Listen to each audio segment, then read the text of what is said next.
幾日冇落雪啦，今日又開始落啦。而家係朝頭早6點幾，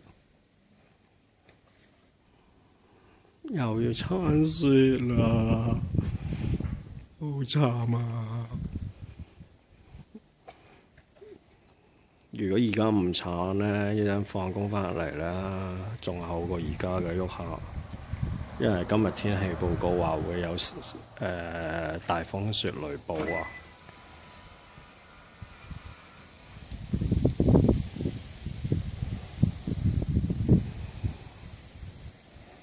而家都咁厚啦已經，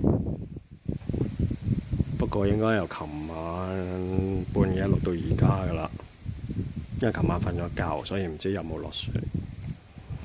睇咁厚應該係啦。